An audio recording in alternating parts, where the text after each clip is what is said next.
చూడండి, మన చేపల కూర అయితే సూపర్.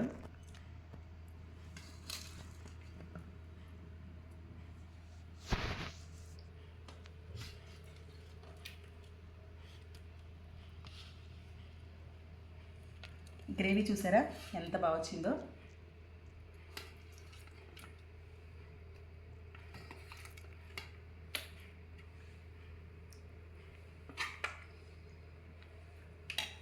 హాయ్ అండి, ఎలా ఉన్నారు? బాగున్నారా? నేనైతే చాలా బాగున్నాను. ఈరోజు సండే స్పెషల్ కొబ్బరి అన్నం, కొబ్బరి పాలతో చేపల ఇగురు చేద్దాం అనుకుంటున్నాను. వాటికి కావాల్సిన పదార్థాలు ఎలా చేసుకోవాలో చూపిస్తాను. ఒకసారి చూడండి. చేపలు అయితే ఇదైతే 4 కిలోల చేప అండి. ఈ 4 కిలోల చేప నేనైతే సగం వాట తీసుకున్నాను అనమాట. చూసారా ఎంత పెద్ద పెద్ద పీసులు వచ్చాయి. చేప అయితే చాలా ఫ్రెష్ అండి, చాలా బాగుంది. లైవ్ పీస్ అనమాట. ఇవైతే ఇగురుకు తీసుకున్నాను, ఇవైతే పులుసుకి తీసుకున్నానండి.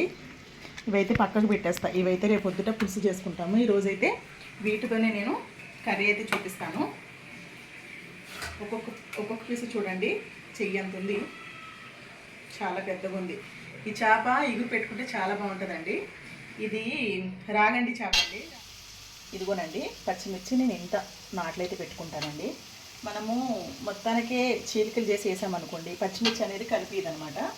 అందుకోసం నేను కొంచెంగా ఇట్లా నాట్లు పెట్టి ఒక 5 పచ్చిమిర్చి వరకు వేసుకుంటున్నాను అనమాట. అది రవ్వ చేప అంటారు, రాంగడ్డి చేప అంటారు, చెరువు చేప అండి ఇదైతే.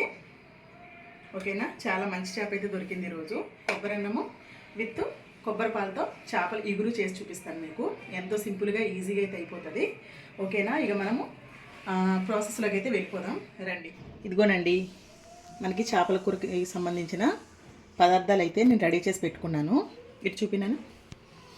ఇవైతే ఒక 2 ఉల్లిపాయలండి. ఉల్లిపాయ అయితే నేను ఎక్కువ వేయను. ఉల్లిపాయ ఎక్కువ వేస్తే మనకి ఇగురు చేప కదా, ఇగురు పెట్టుకుంటాం కదా, కొంచెం స్వీట్ అనేది వస్తుంది. అందుకోసమని నేను 2 ఉల్లిపాయలు ఇట్లా నేను తురుముకొని పెట్టుకున్నానండి. 2 ఉల్లిపాయలు.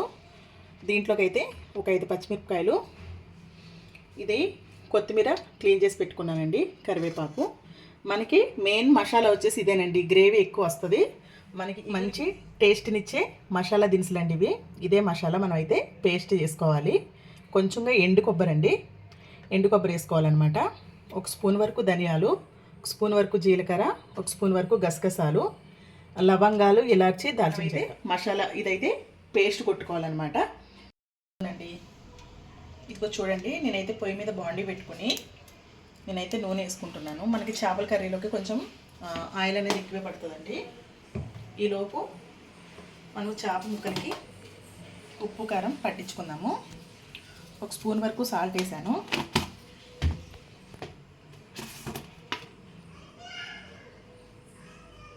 1 స్పూన్ వరకు కారం.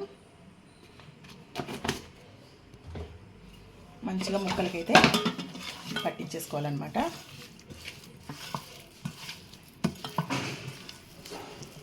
ఓకేనండి, మనకై ఆయిల్ అయితే హీట్ అయింది. ఇప్పుడు మనము ఉల్లిపాయ తురిమేసేసుకున్నాము.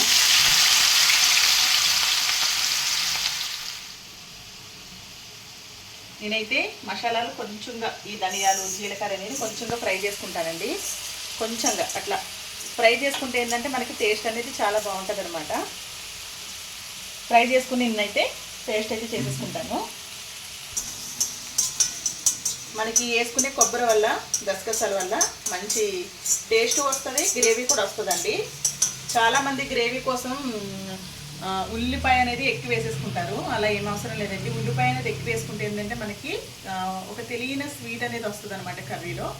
మనం ఎప్పుడు కూడా ఉల్లిపాయ అనేది ఎక్కువ వేసుకోకూడదు. మీకు ఇంకా గ్రేవీ కావాలంటే ఈ మసాలా దినుసులే, ధనియాలు, ఈ గసగసాలు, కొబ్బరి కొంచెం ఎక్కువ వేసుకుంటే సరిపోతుంది అనమాట. ఇది ఇట్లా కనిపిస్తుంది, చిన్నగా కనిపిస్తుంది, కానీ ఈ గ్రేవీ అయితే చాలా వస్తుందండి. మీకు చేసిన తర్వాత మీకు చూపిస్తాను కదా అండి. మసాలా అయితే ఫ్రై అయిపోయింది. నేనైతే పొయ్యి బంద్ చేసుకున్నాను. ఇప్పుడు గసగసాలు వేసుకుంటాను. మనం ఎప్పుడు కూడా గసగసాలు ఫస్ట్ వేయకూడదండి, పొయ్యి బంద్ చేసిన తర్వాత వేయాలి. ఆ వేడికి అవి కొంచెంగా ఫ్రై అవుతాయి. మనం ముందుగా వేసామనుకోండి గసగసాలు మాడిపోతాయి అన్నమాట. ఓకేనా, నేనైతే ఈ కొబ్బరి మసాలా అంతా కలిపి పేస్ట్ పట్టేసుకుంటాను. కరివేపాకు ఇది ఉల్లిపాయ ఇంకా మనకి మంచిగా ఫ్రై అవ్వాలండి. ఈలోపు నేను మసాలా రెడీ చేసుకుంటాను. ఈ కొబ్బరి నేను కొంచెంగా దంచుకున్నానండి, ఎందుకంటే బాగా గట్టిగా ఉంటుంది కదా మనకి కుడక, ఎండు కొబ్బరి అండి ఇది, అందుకే కొంచెం దంచుకుని వేసుకున్నాను అనమాట. మసాలా దినుసులు వేసేసుకొని మెత్తగా పేస్ట్ చేసేసుకోవాలి. ఇదిగోనండి మన మసాలా అయితే రెడీ అయిపోయింది. ఇప్పుడు మనము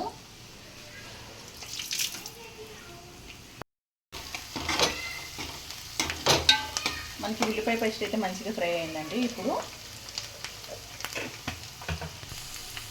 1 స్పూన్ వరకు అల్లం వెల్లుల్లి పేస్ట్, 1 స్పూన్ వరకు పసుపు,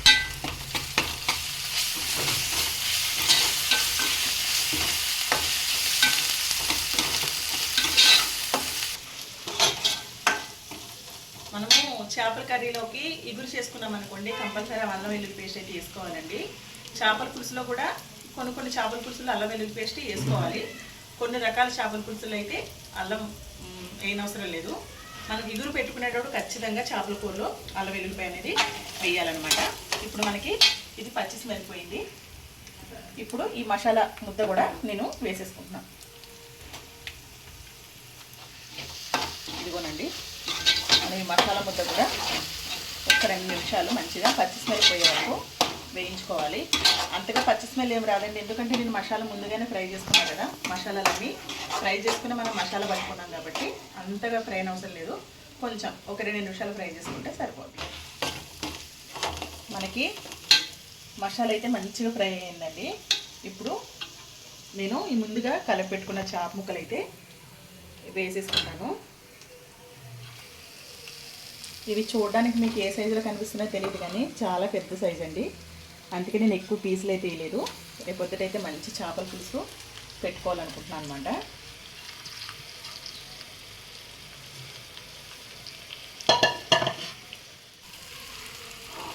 ఒకసారి అయితే కలుపుకుంటున్నానండి, ఎందుకంటే మనకి చేప ఈ స్టేజ్లో ఉన్నప్పుడైతే ఎరగదనమాట. అందుకు మనం మంచిగా అయితే ఈ మసాలా అంతా పట్టేటట్టు అయితే మనము కలుపుకోవచ్చు. మనం చేప కొంచెం ఉడకపెట్టిన తర్వాత అయితే మనం ఇలా గరిటె పెట్టకూడదు, ఎందుకంటే చేప ముక్క విరిగిపోతుంది. ఇదిగోనండి ఇప్పుడు మనం ఇందులో ఈ కడుగు పెట్టుకున్న నీళ్ళైతే పోసుకున్నాము. నేను 1 స్పూన్ వరకు కారం వేసానండి, 1 స్పూన్ వరకు సాల్ట్ వేసాను. నాకు తెలిసి కారం ఇంకా పడదు, ఎందుకంటే ఒకసారి చూస్తా, టేస్ట్ చూసి కారం అనేది వేసుకుంటాను. ఉప్పు అయితే పడుతుంది, ఎందుకంటే ఒకటే స్పూన్ వేసాను కదా, ఉప్పు అనేది పడుతుంది.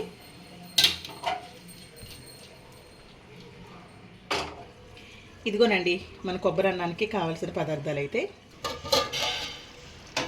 ఇదిగోనండి. ఇప్పుడైతే మనము ఈ స్టేజ్లో ఉండగా కొబ్బరిపాలు అయితే పోసేసుకున్నాము. ఇదిగో చూడండి, ఒకసారి కలుపుకుందాం. కొబ్బరిపాలు చిక్కటి పాలండి, 1 గ్లాస్ అయితే తీసుకున్నాను. 1 గ్లాస్ తీసుకుని మనం అయితే కొబ్బరిపాలు అయితే పోసేసుకోవాలన్నమాట. చాలా టేస్టీగా చాలా కమ్మగా ఉంటుందండి. ఎవరైనా ట్రై చేయకపోతే ట్రై చేయండి. చెరువు చేపతో కొబ్బరిపాలు వేసుకుని ఇగురు సూపర్ ఉంటుంది అనమాట, కమ్మగా. ఇదిగోనండి మనం కొబ్బరిపాలు వేసుకున్నాక ఈ విధంగా అయితే ఉంది కర్రీ. ఇప్పుడు మనము ఒక 5 నిమిషాలు అయితే మూత పెట్టుకుని మంచిగా ఉడకనిద్దాం. తర్వాత ఉప్పు కారం చూసిన తర్వాత కారం తక్కువైనా ఉప్పు తక్కువైనా నేను వేస్తాను. ప్రస్తుతానికైతే మూత పెట్టేశాను. ఇదిగో చూడండి బిర్యానీ దినుసులండి, మనకి మెయిన్ కొబ్బరిపాలు.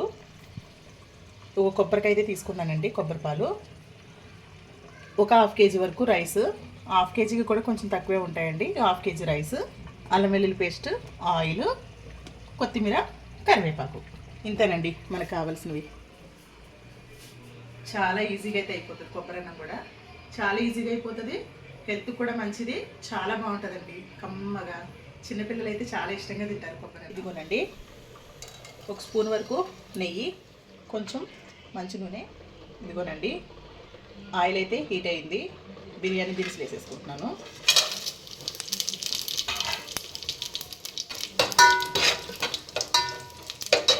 ఉల్లిపాయ, ఒక 4 పచ్చిమిర్చి,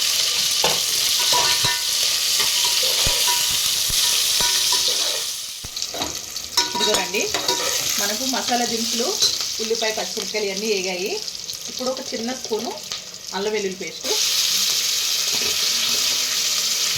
పచ్చి స్మెల్ పోయే వరకు వేయించుకోవాలి. అల్లం వెల్లుల్లి పేస్ట్ వేగిపోయింది. ఇప్పుడు మనము కొబ్బరిపాలు అయితే వేసుకోవాలన్నమాట. మనకైతే సరిగ్గా గిన్నె అయ్యిందండి కొబ్బరిపాలు. ఇంకో హాఫ్ గిన్నె వరకు వాటర్ పోసేసుకుందాం. ఇదిగోనండి ఒక హాఫ్ గిన్నె వరకు వాటర్ అండి. నేను ఈ గిన్నెతో అయితే రైస్ తీసుకున్నాను కదా, మనము ఈ గిన్నెతో గిన్నెన్నర కొబ్బరిపాలు అయితే పోయాలి. నాకు ఇప్పుడైతే ఒక గిన్నె వరకు కొబ్బరిపాలు వచ్చినాయి కాబట్టి ఒక గిన్నె కొబ్బరిపాలు, ఓ హాఫ్ గిన్నె నీళ్లు పోసుకున్నాను. అలా కూడా పోసుకోవచ్చండి, ఏం కాదు. ఎందుకంటే నేను కొబ్బరిపాలు అనేది చాలా చిక్కగా తీసుకున్నాను అనమాట. ఒకవేళ పూర్తిగా కొబ్బరిపాలు కూడా మనం తీసేసుకోవచ్చు అనమాట. ఓకేనా? ఇప్పుడు ఇందులో తగినంత సాల్ట్ అయితే వేసుకుందాము.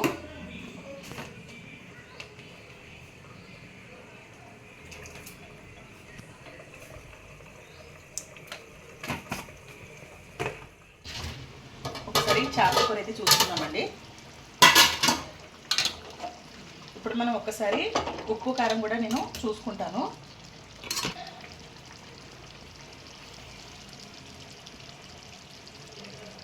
మనకి కర్రీలు ఉప్పు చూసుకున్నానండి, కారం అయితే సరిపోయింది కరెక్ట్గా. ఉప్పు అయితే పడుతుంది. దగ్గర ఒక స్పూన్ వరకు వేస్తానండి. ఒక స్పూను మనకి చాప ముక్కలకి పట్టించాను కదా, ఇంకొక స్పూన్ అయితే వేసాను. మంచిగా ఒకసారి మనము క్లాత్ పెట్టుకుని తిప్పుకుందాం అనమాట. చూసారా ఎంత గ్రేవీ వచ్చిందో. కరివేపాకు,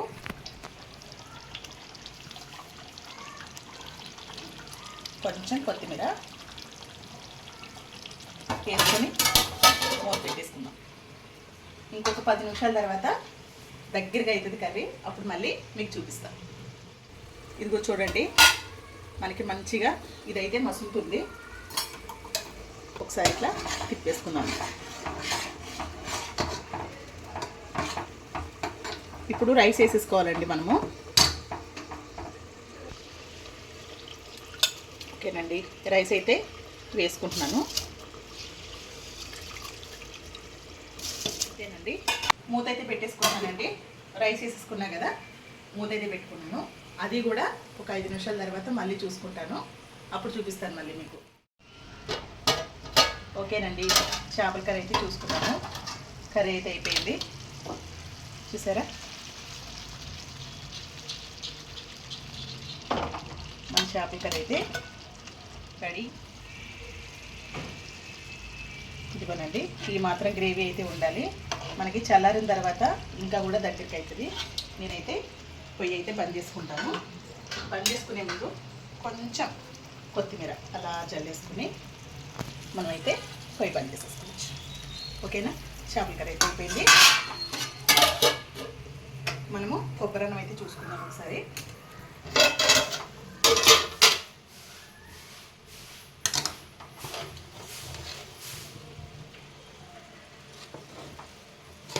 ఇంకొంచెం అయితే అవ్వాలండి.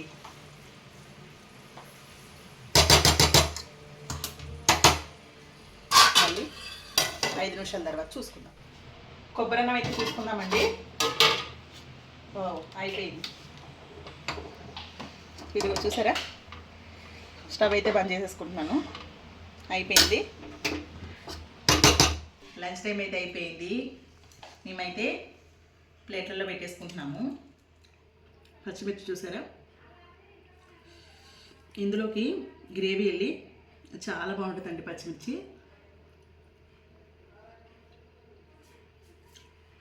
ఎంత కమ్మగా ఉందో.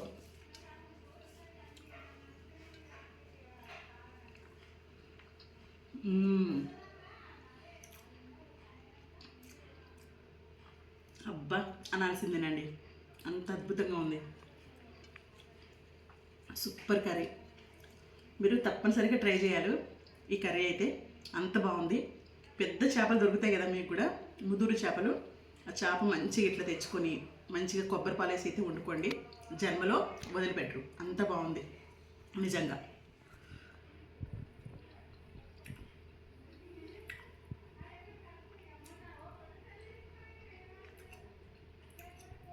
ఇంకా నేను తింటుంటే మా పిల్లలు ముగ్గురు కూర్చుని మంచిగా మాట్లాడుకుంటూ మంచిగా అయితే తింటాం మేము.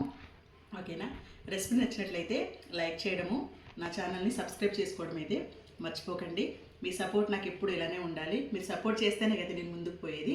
అందుకోసం అయితే నేను మరీ చెప్తున్నాను. నా ఛానల్కి అయితే చూసిన ప్రతి ఒక్కరు కూడా లైక్ అయితే చేయండి. మళ్ళీ రేపొద్దుట వేరే వంటకంతో మీ ముందుకు వస్తాను. అంతవరకు బాయ్ బాయ్.